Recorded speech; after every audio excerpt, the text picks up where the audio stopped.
Buona giornata, bentrovati, eccoci all'appuntamento con il nostro spazio informativo dedicato al mondo dello sport, www.venetoglobe.com e naturalmente ogni sera 19:40 l'appuntamento è su Caffè TV24, canale 95 per Veneto e Friuli Venezia Giulia. Vi ricordo Caffè TV24 è un'emittente televisiva che si vede in tutto il nord Italia con le propagine naturalmente sulle Marche e l'Emilia Romagna.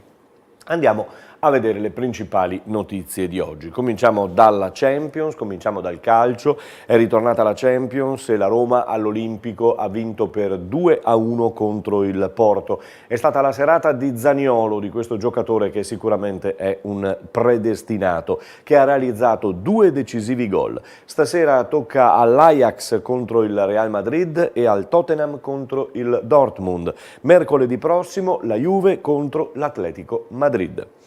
Andiamo in Serie A dove si va in campo e si torna in campo il 15 prossimo con Juventus Frosinone alle 20:30, poi cosiddetto campionato a spezzatino, sabato, domenica e lunedì. Lunedì la chiusura con Roma-Bologna.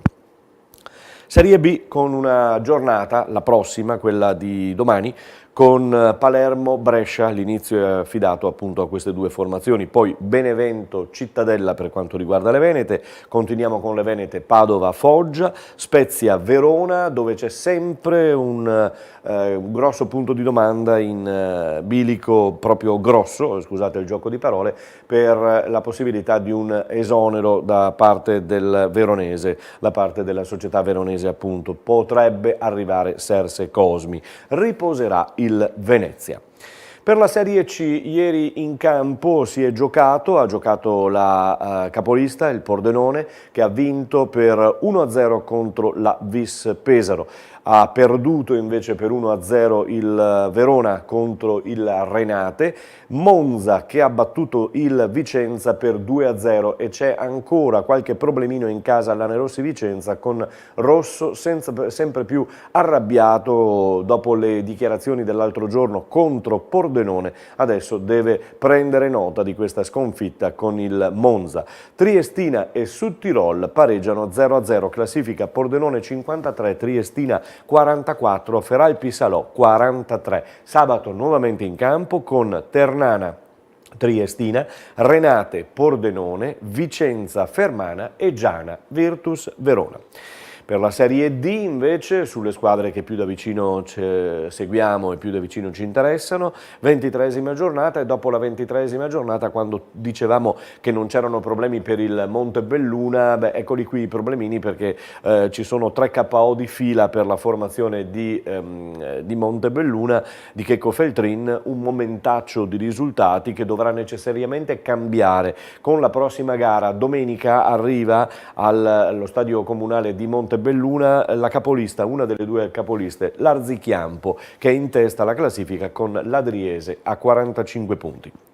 In eccellenza invece oggi parliamo di Treviso perché sembra che ci sia qualche spiraglio di luce nella formazione di una nuova società.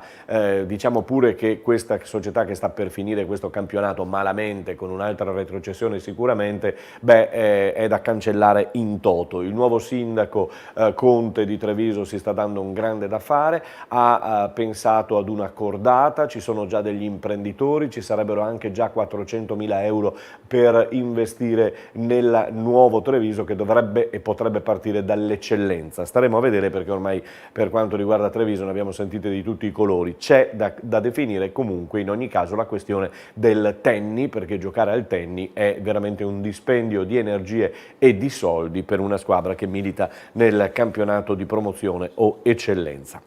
E a proposito di promozione, sarà un bellissimo campionato, un bellissimo finale perché tra Portogruaro e Prodeco Montello. Dovrebbero arrivare i 3 punti al Portogruaro per la partita contro il Caorle, per una inficiata, diciamo così, per uno sbaglio di un under 18 inserito in campo. Quindi dovrebbe tornare la vittoria al Portogruaro e dovrebbe dovrebbe tornare in testa alla classifica, senza però il suo condottiero, perché Vittore, il tecnico del Portogruaro, proprio l'altro giorno ha rassegnato le proprie dimissioni. Si preannuncia, dicevo in apertura, un gran finale di campionato fra Portogruaro e Pro Colmontello. Al momento Opitergina a meno 15 punti, quindi distaccata di 15, non ci sarebbero i play-off. Lasciamo definitivamente il calcio e parliamo di basket. La TVB Basket Treviso, sconfitta a Verona domenica scorsa dalla Tezenis per 75-70, e già al campo di Sant'Antonino sta preparando il prossimo incontro con una TVB che è sempre dietro a Montegranaro e alla Fortitudo, che giocherà e recupererà il 20 a Mantova. Intanto tutti gli occhi sono puntati su questo uomo che dovrebbe arrivare domani, confermato l'acquisto del play David Logan, eccolo qui, che arriverà entro la giornata di domani, vi dicevo. La firma però sarà messa soltanto dopo le naturali visite mediche. Andiamo a Ponzano, dalla A2 maschile alla A2 femminile, ritorno alla vittoria il Ponzano per 68-60 contro Varese, grazie soprattutto ai 28 punti realizzati dalla Ciabattoni, neoacquisto delle trevigiane proveniente dalla Reyer Venezia. Prossimo incontro in casa al Palacicogna, che sarà trasmesso in streaming sul sito appunto della società e sul www.venetoglobe.com contro i Giants di Marghera. La Rucker invece per la Serie B, sempre per il basket, caduta ancora contro Bernareggio ed è la seconda volta in questa stagione per 61-57, attende in casa il Palasystem di Saccon, di Borgo Saccon a San Vendemiano, il Lugo di Romagna nel Trevigiano per l'appunto.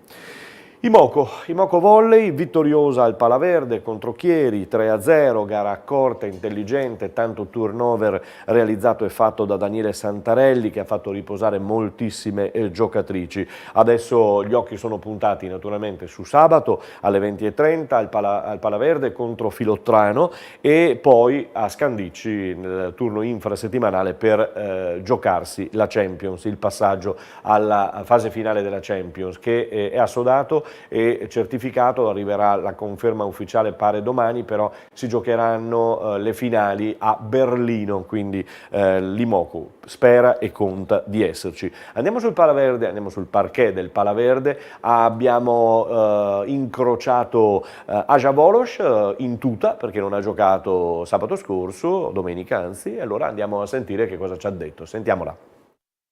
No, oggi è strano, ti ho visto solo in allenamento, che succede? È successo niente, finalmente altre hanno giocato, quindi io sono contenta del risultato, anche queste che hanno giocato di più in quelle ultime settimane, noi abbiamo un po' tempo di riposo, quindi... La capitana è giusto che riposi un po', no? Sì, ci sta. Beh, comunque abbiamo visto una bella Imoco, chiamarle seconde linee, chiamarle riserve non è giusto, perché è una formazione di tutto rispetto, anche quella mandata in campo oggi. Sì, oggi i ragazzi hanno fatto hanno giocato molto bene. È normale, perché anche durante l'allenamento, quando si fa 6 contro 6, è duro, perché abbiamo due sestati quasi uguali di alto livello, quindi io ero tranquillissima che le ragazze fanno bella partita e vincono facile 3-0. Vi aspettano una settimana importante e poi arriva di nuovo questa Champions. Sì, adesso abbiamo finalmente un po' c'è tempo per allenare. C'è Robin che... Sì, c'è Robin, sì, che fa sempre casino. Ma niente, abbiamo una settimana tranquilla che possiamo lavorare un po' di più, perché ultimi 2 o 3 settimane avevamo solo partite ogni 3 giorni, quindi per allenamento non ero tanto tempo per allenarci. Invece questa settimana abbiamo finalmente un po' di tempo per fare quello che forse è mancato prima, quindi sì, finalmente possiamo dire. Bene, levati al più presto la tuta. Sì, grazie. Ciao. E allora Volos che firma gli autografi e Volos sulla sua foto del calendario. Andiamo dalla parte opposta, andiamo a Chieri, dove c'è stata ancora un'ottima prestazione di Giulia Angelina che abbiamo ai nostri microfoni. Eccola. Di fare tutto quello che si può, perché contro squadre così forti penso che valga la pena rischiare, perché se tiri col braccino non ottieni nulla. E spiace perché poi manca sempre magari quel tanto così che servirebbe, ma non dico magari per vincere la prima, però provare a fare un punto che per noi sarebbe già qualcosa di fantastico. Nei primi 2 set siete partite, punti di vantaggio, poi piano piano siete rimaste là, poi sorpasso e non siete più riusciti a girarla. Che cosa manca? Ma secondo me è un po' di nervosismo che viene quando magari sai di essere avanti, poi sbagli, non ti viene un'altra cosa, l'altra squadra giustamente che è una squadra forte viene fuori, vince il set e vedere che magari cerchi di far andare i meccanismi, non ti vengono, alla lunga porta un po' di nervosismo che secondo me viene fuori e quel ritmo che ci manca alla fine spiace, perché poi sono occasioni per noi di giocare, è un bellissimo test per le partite poi che verranno a breve, che per noi sono importanti alla fine dell'obiettivo della salvezza. Questo. La mia opinionista in telecronaca ha dichiarato che la nazionale italiana dovrà prendere visione di questa Angelina, perché il potenziale c'è tutto.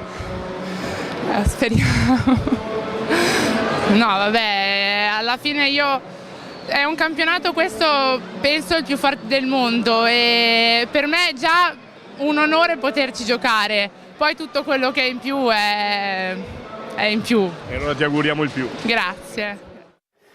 E glielo auguriamo il più, perché è veramente un potenziale d'attacco formidabile questa giocatrice. Parliamo di Benetton, torniamo a parlare di rugby, torniamo a parlare di Benetton perché si avvicina la gara di sabato contro gli Scarlets, match importante e decisivo per continuare il sogno della Pro 14. Ce ne parla e siamo andati alla Ghirada, Marco Riccioni, eccolo. Alla Ghirada con Riccioni, allora parliamo a metà settimana di questo incontro, arrivano gli Scarlet. Sì, gli Scarlets è una partita già preparata da una settimana, visto che i ragazzi erano impegnati con la nazionale, si sono riaggregati con noi da lunedì e la stiamo preparando già appunto come ho detto da una settimana. Abbiamo questa settimana per mettere ancora più a punto quella che sarà la partita.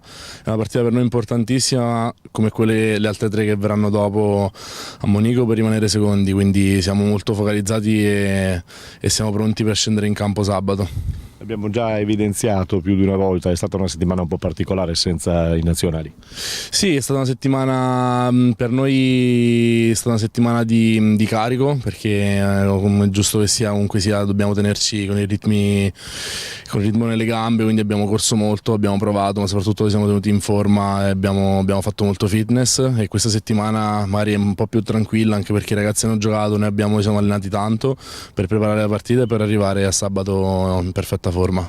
Un po' un classico, insomma, con gli Scarlets ormai. Sì, Scarlets sì, perché abbiamo perso, poi vinciamo, poi perdiamo, insomma, e poi una bella partita. Insomma, loro sono una squadra importante, sicuramente avranno tante assenze per la nazionale, anche noi. Però per noi è importante, insomma, prendere una rivincita da quella che è stata la partita da loro, quindi ci impegneremo al massimo per vincere contro di loro e soprattutto, come ricordo, per rimanere al secondo posto. Motivazioni quindi ce ne sono, diamo un invito a Monigo perché si ritorna a Monigo. Certo, sicuramente, mi raccomando al pubblico, ai tifosi, veniteci a dare una mano perché siete veramente il 16° uomo in campo.